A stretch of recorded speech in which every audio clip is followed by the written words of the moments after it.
دوای تێپەڕبوونی 36 ساڵ لە چاوەڕوانی ڕووفاتی 172 ئەنفالکراوی سنووری قەزای چەمچەماڵ بەرەبەیانی ڕۆژی چوارشەممە گەیشتەوە پایتەختی شەهیدان و ئەنفالکراوان بە ئامادەبوونی ژمارەیەکی زۆر لە کەسوکاری ئەنفالکراوان و نوێنەرانی حکوومەتی ماوە بەسەرچووی هەرێم و حکوومەتی ناوەندی و ستافێک لە مەڵبەندی چەمچەماڵی کۆمەڵی دادگەری لە مەراسیمێکدا ڕووفاتە گەڕاوەکان سپاردەی خاکی نیشتیمان کران و نزیک لە کەسوکاریان نێژران.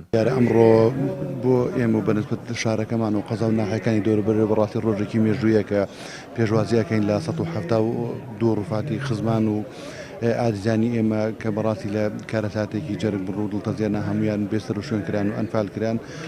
دیارە لەدوای پرۆسی ئازادیەوە پرۆسێک سەری هەڵداوە کە بریتە لە هەڵدانەوەی گۆڕە بە کۆمەڵەکان کەم تا زۆر بەشێکیان لێ هاتووە بەشێکی زۆریشان لە چاوەڕوان و دایان گۆڕێکەش ماوە بەڕاستی چاوەڕوانەکرێکە لە جارەکانی ئایندە ئەم گۆڕانە هەڵبدرێتەوە. ئێمە ئەبینین بەڕاستی لە کوی پرۆسەکە خاویەکەی یعنی دەستگای تایبەتمەند چ لە هەرێمی کوردستان چ لە حکوومەتی ناوەندی بەڕاستی ئەمە هین ئەوە نییە کە مماطەڵی پێ بکرێت. جەوهەرکانی هەنجیری کە براو خزمانی لە پرۆسی ئەنفالدا شەهید بوون سەرەڕای خەم و ئازارەکانی ئەمڕۆ دەیەوێت بە وێنەکانی ئەرشیفی ئەم ڕۆژە مێژووی شارەکەی بکات و بە چاوی پڕفرمێسکەوە دەڵێت کاتێک بە تەنیشت هەر ڕووفاتێکدا تێدەپەڕیم وام دەزانی براکەی خۆمە.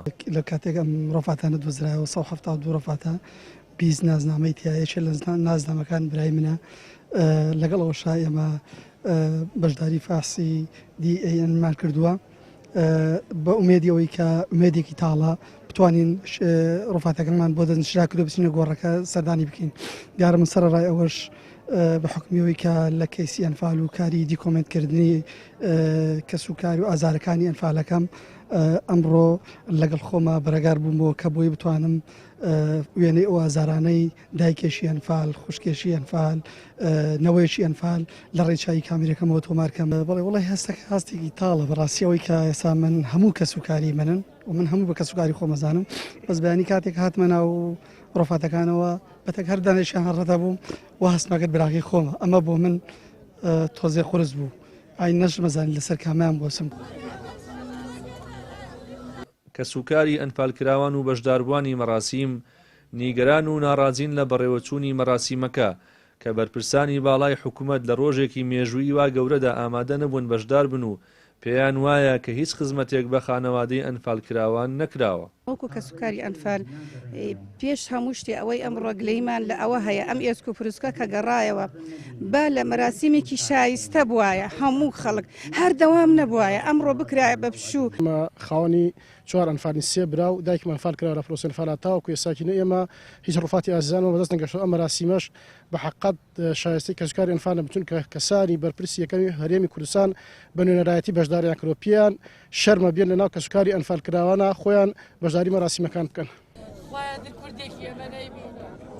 بەشێک لە کەسوکاری ئەنفالکراوان ڕێگریان کرد لە ناشتنی ڕووفاتەکان بەهۆی ئەوەی ئەو گۆڕانی ئامادە کرابوون بۆ ڕووفاتەکان شایستە نین و ئاو بەشێشیانی ڕووخاندووە و پێیان وایە دەبوو بە شێوەیەکی شایستەتر ئامادەکاری بکرایە بۆ مەراسیمی ناشتنی ڕووفاتەکان. ئێمەوە کەسوکاری ئەنفالکراوەکان بەڕاستی لە ڕۆیەکەوە پێخۆشحاڵ بووین ئەم ڕووفاتانەمان هاتەوە لە ئازیزانمان چەند ساڵە یعنی بەڕاستی لە چاوەڕوانیە کۆمەڵێکمان کۆچی دواییان کردووە لە چاوەڕوانیە چاوەکانیان کوێر بوو بەڕاستی بەم شێوەیە نەخێر لەبەرەوەی نە ئەوەیە گۆڕەکان بەکەڵکی ئەوەتێن ئەم ئازیزانەمانێن تا بنێژین لە هەمان کاتە مەسئولین سەرۆکی هەرێم ئامادە نەبووە بۆی ئامادە بۆیە سەرۆکی حکوومەت جێگرەکەی وەزیری تەنانەت وەزیری شەیدان ئامادە نەبوو لێرە.